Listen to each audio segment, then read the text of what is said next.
Ya, bismillahirrahmanirrahim. Assalamualaikum warahmatullahi wabarakatuh. Waalaikumsalam warahmatullahi wabarakatuh. Iya, senang Waalaikumsalam sekali. warahmatullahi wabarakatuh. Halo, apa kabar semuanya? Sehat-sehat semuanya ya? Senang sekali hari ini kita dapat berkumpul meskipun melalui virtual untuk sama-sama membahas tentang core values atau nilai-nilai dasar aparatur sipil negara berakhlak. Izinkan saya, Rebatu Novorosdiana, hadir untuk membawakan podcast yang sangat spesial bersama 4 narasumber yang luar biasa dari beberapa formasi calon pegawai negeri sipil, Sekretariat Jenderal Komisi Nasional Hak Asasi Manusia Republik Indonesia. Boleh untuk semangat kita tepuk tangan semuanya?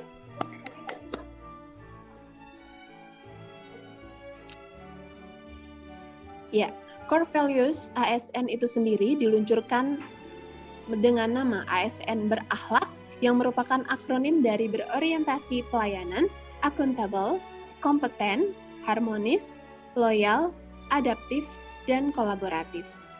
Tanpa menunggu lama lagi, yuk sama-sama kita langsung saja masuk ke pembahasan. Yang pertama, nilai dasar berorientasi pada pelayanan dan abjad A, akuntabel, akan disampaikan oleh Miftahul Isna. Boleh kita tepuk tangan yuk? Ya, dipersilakan Mbak Miftahul Isna untuk menjelaskan. Oke, terima kasih waktunya Mbak Arba. Perkenalkan saya Isna ya. Tadi sudah dikenalkan sama Mbak Arba. Untuk berorientasi pelayanan itu menjadi dasar dari berakhlak ya. Dia ditaruh di depan banget karena memang kenapa? Karena kita ASN emang tugasnya adalah sebagai pelayanan publik. Nah, apa sih sebenarnya orientasi pelayanan itu? Bantu aku jelaskan sedikit ya. Berperilaku kerja PNS dalam memberikan pelayanan terbaik kepada yang dilayani antara lain yaitu masyarakat, rekan kerja maupun instansi lainnya. Nah, berorientasi pelayanan itu juga bisa dilihat dari indikasi yang selalu mendahulukan kepentingan umum daripada kepentingan pribadi, senang melayani terutama untuk kepentingan masyarakat. Nah, untuk saya kan kerjanya di instansi Komnas HAM nih, tentunya gimana sih penerapan berorientasi pelayanan di Komnas HAM itu sendiri? Baiklah, saya bantu jelaskan sedikit. Kalau di Komnas HAM sendiri untuk berorientasi pelayanan kebetulan ada biro. Nah, kebetulan saya juga sebagai bekerja di analis pengaduan nih. Nah, itu merupakan salah satu contoh bentuk Komnas HAM dalam berorientasi pelayanan, yaitu adanya biro pengaduan analis pelayanan pengaduan masyarakat yang berfungsi yaitu menerima pelayanan aduan bagi masyarakat yang merasa hak asasi manusianya dilanggar. Kemudian apalagi nih contohnya berorientasi pelayanan selain itu juga kalau di analis pengaduan sendiri itu banyak sekali ya, selain pengaduan secara datang ataupun bisa juga secara online gitu. Juga kan banyak nih di Komnas itu yang mengadu pelanggaran hak-hak asasi manusianya yang dilanggar tuh nggak cuma dari satu daerah, tapi dari juga berbagai macam daerah yang ada di seluruh Indonesia. Bahkan ada juga yang dari yang warga negara asing yang memang dia berada di Indonesia dan menerima pelanggaran HAM itu tadi. Jadi kita memang berorientasi pelayanan itu sendiri, salah satu indikatornya yaitu tidak diskriminatif.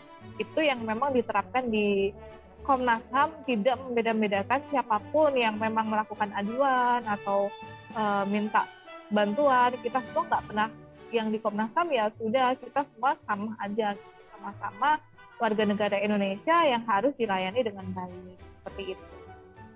Itu sih Mbak Adba kalau misalkan tentang berorientasi pelayanan dari saya. Wah, luar biasa sekali ya penjelasan dari Mbak Isna ini. Jadi pada intinya ini seorang abdi negara ini harus memiliki jiwa yang bisa melayani, begitu ya Mbak Isna ya. Luar biasa sekali teman-teman. Kita lanjut ke pembahasan berikutnya, yaitu nilai kolaboratif yang akan disampaikan oleh Mbak Rika Jayanti. Boleh kita sambut dengan tepuk tangan teman-teman? Ya, terima kasih buat Mbak Arba untuk kesempatannya. Terima kasih juga untuk Mbak Miftahul Isna ya, tadi udah membuka dengan berperilaku pelayanan ya, Mbak Isna ya. Oke, mungkin aku jelasin sedikit ya tentang kolaboratif dulu ya. Jadi konsep kolaboratif itu kan merupakan konsep kemitraan yang dapat dilihat dari serangkaian aktivitas yang dilakukan bersama, di mana di sini tuh tujuannya itu untuk menghasilkan seperti strategis, berbagi tanggung jawab, serta sumber daya bersama. Nah, perilaku kolaboratif di sini itu ditunjukkan dengan sikap misalnya memberikan kesempatan kepada berbagai pihak untuk berkontribusi, terbuka dan juga bekerja sama. Nah, nanti kan ini ada hasilnya pastinya. Jadi ini bisa menggerakkan pemanfaatan berbagai sumber daya dan tujuannya itu pasti untuk tujuan bersama untuk bangsa dan negara. Untuk penerapan kolaboratif sendiri di Komnas HAM, nah di Komnas HAM ini kita juga menjalin kerjasama banyak nih untuk bentuk kolaboratifnya dengan berbagai instansi lain, kementerian, lembaga, pemerintah daerah lain. Salah satu contohnya ya saya ambil itu contohnya membentuk nota kesepahaman dengan kepolisian. Nah, di sini fungsinya itu untuk membantu dalam melaksanakan fungsi kerja, pengkajian, penelitian, penyuluhan, pemantauan, dan penyelidikan, serta mediasi hak asasi manusia.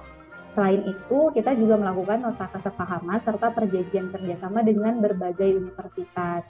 Ini juga sebagai upaya kita nih untuk pemajuan dan penegakan hak asasi manusia.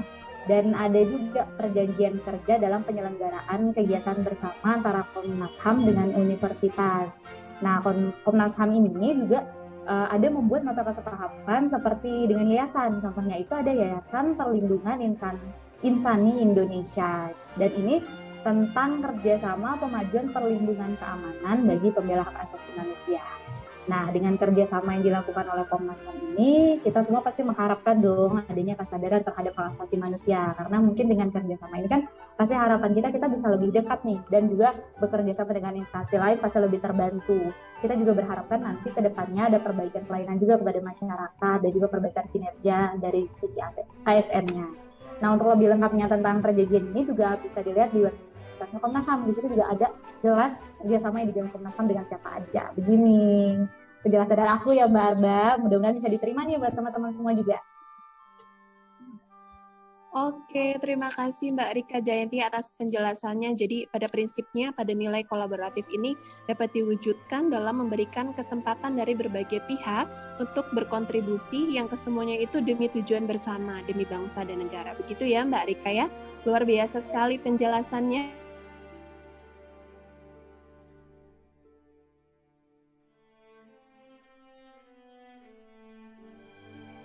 Oke. Langsung saja kita ke nilai berikutnya, yaitu nilai harmonis dan nilai loyal yang akan disampaikan oleh Mas Randy Marshall Halatu. Boleh kita sambut dengan tepuk tangan ya teman-teman. Persilakan Mas Randy. Oke, terima kasih atas kesempatannya. Selamat sore buat semua. Ya, di sini saya akan menjelaskan mengenai harmonis dan juga loyal. Di sini untuk pengertian harmonis sendiri, yang pertama menurut yang tertulis di Wikipedia itu diartikan berarti terikat secara serasi atau sesuai. Harmoni ini juga diartikan yaitu kerjasama antara berbagai faktor dengan sedemikian rupa hingga faktor-faktor tersebut itu dapat menghasilkan suatu kesatuan yang luhur. Harmonis sendiri itu bisa diartikan juga sebagai sikap saling peduli dan menghargai perbedaan. Seperti yang kita tahu, indikator di dalam harmonis itu kan ada 3. Yang pertama itu menghargai setiap orang apapun latar belakangnya. Kemudian yang kedua ada suka menolong orang lain. Yang ketiga juga membangun lingkungan kerja yang kondusif. Untuk penerapannya di dalam Komnas HAM sendiri, harmonis ini bisa kita lihat contohnya itu mungkin kita saling menghargai pendapat sesama rekan kerja saat kita berdiskusi maupun dalam rangka kita mengambil keputusan seperti itu. Kemudian yang kedua yaitu loyal. Loyal sendiri diartikan sebagai sikap berdedikasi dan mengutamakan kepentingan negara. Contohnya itu kalau di dalam Komnas HAM sendiri, misalkan kita ini diberi pekerjaan dan kita walaupun sudah selesai dalam jam kerja, namun kita masih mengambil kesempatan untuk mengerjakan kerjaan itu sampai tuntas. Itu yang dinamakan kita sudah memberikan loyal dari kita untuk terhadap kepentingan negara, kepentingan kantor seperti itu. Ya, kira-kira seperti itu dari saya, Mbak Arba.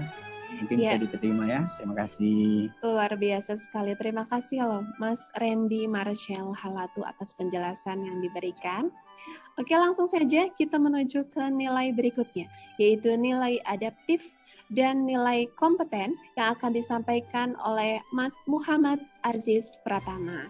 Boleh kita tepuk tangan yuk untuk semangat?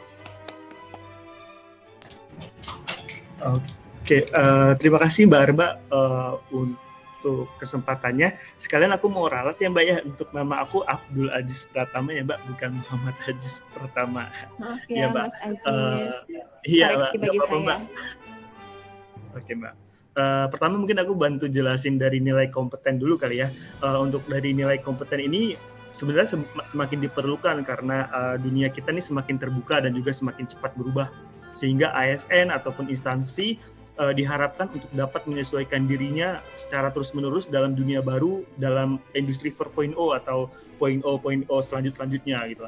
Maka dalam penerapannya di instansi Komnas HAM, khususnya di bidang analis pengaduan masyarakat, yaitu formasi saya sendiri, nilai kompeten ini perlu banget mengingat sifat kami yang sebagai frontliner di instansi atau garda terdepan gitu. Sehingga segala macam aduan dari berbagai macam latar belakang pengadu hadir menyampaikan masalahnya di biro kami, di divisi kami gitu loh. Dan ini tentunya penting bagi ASN APM dan ASN lainnya untuk punya pengetahuan yang luas seperti halnya sistem politik pemerintahan di Indonesia, sistem hukum di Indonesia, sosial budaya lokal gitu, bahkan hingga pengetahuan terkait psikologi gitu untuk menangani masyarakat rentan yang datang mengadu gitu. Karena kan ada step cara yang baik untuk menghandle aduan masyarakat tersebut gitu ya.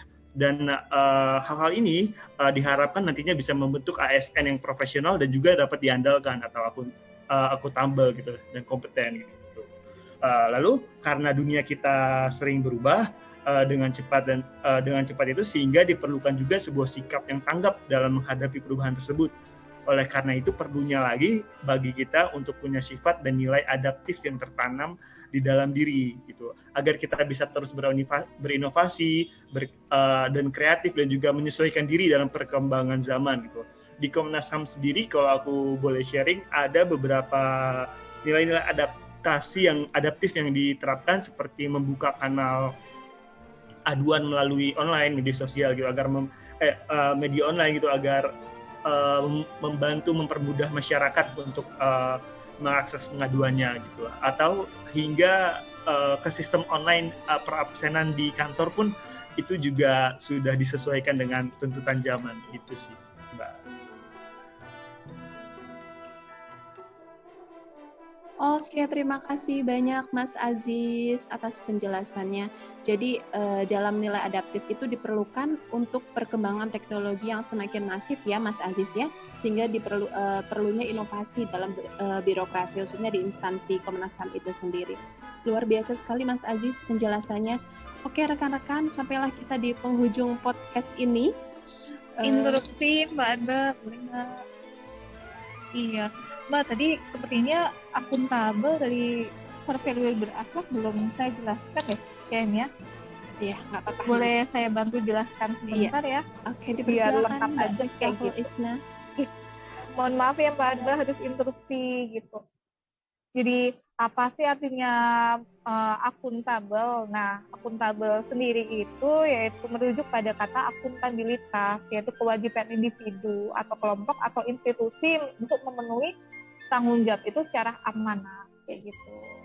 Lah amanah menurut seorang ASN, menurut SE Menteri yaitu berdasarkan Reformasi Birokrasi nomor 20 tahun 2021, yaitu menjamin terwujudnya perilaku yang sesuai dengan core values ASN berakhlak. Dalam konteks akuntabilitas sendiri, perilaku tersebut yaitu biasanya tercermin dalam kemampuan melaksanakan tugas dengan jujur, bertanggung jawab, dan cermat, kemampuan menggunakan kekayaan dan barang milik negara secara bertanggung jawab, efektif, dan efisien, kemampuan menggunakan kewenangan jabatan dengan berintegritas tinggi. Gitu. Nah, apa saja sih implementasi akuntabel di instansi Komnas HAM itu sendiri, yaitu tercermin dari penyelesaian beberapa kasus-kasus pelanggaran HAM yang diadukan oleh masyarakat. Hal itu sendiri merupakan cerminan bahwa instansi Komnas HAM itu cukup akuntabel atau bertanggung jawab terhadap aduan yang memang dipercayakan masyarakat kepada Komnas HAM untuk membantu menyelesaikannya. Seperti itu, Mbak Ada. Nah, selain bertanggung jawab kepada masyarakat mengenai kinerja penyelesaian kasus, kita ada juga nih pertanggungjawaban kepada pemerintah. Jadi khususnya kepada dunia, karena HAM ini kan nggak cuma di Indonesia aja ya, Mbak Arba.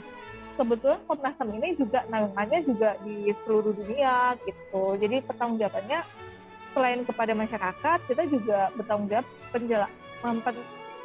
jelaskan pekerjaan kita itu seperti apa kepada pemerintah dan dunia tersebut. Gitu. Terus Mbak Adba tadi yang memang saya rasa akuntabel belum dijelasin nih, nggak apa-apa kan saya instruksi sebentar untuk menjelaskan akuntabel gitu Mbak Adba. Oke, terima kasih banyak Mbak Miftaul Hisna atas penyampaian nilai akuntabel yang merupakan salah satu nilai dasar penting ya bagi para ASN. Oke, jadi ke semua core values yang telah disampaikan rekan-rekan narasumber tadi, yaitu pada nilai berorientasi pada pelayanan, nilai akuntabel, nilai kolaboratif, nilai harmonis, nilai loyal, nilai adaptif, dan nilai kompeten ini dalam rangka penguatan budaya kerja sebagai salah satu strategi transformasi pengelolaan ASN menuju pemerintahan berkelas dunia atau World Class Government. Oke, baik. Semoga dapat dipahami dan dimaknai sepenuhnya oleh seluruh aparatur sipil negara, serta dapat diimplementasikan ya yang terpenting dalam pelaksanaan tugas dan kehidupan sehari-hari. Oke, sekian podcast hari ini. Terima kasih banyak saya ucapkan kepada semua narasumber. Sekian, sehat selalu. Wassalamualaikum warahmatullahi wabarakatuh.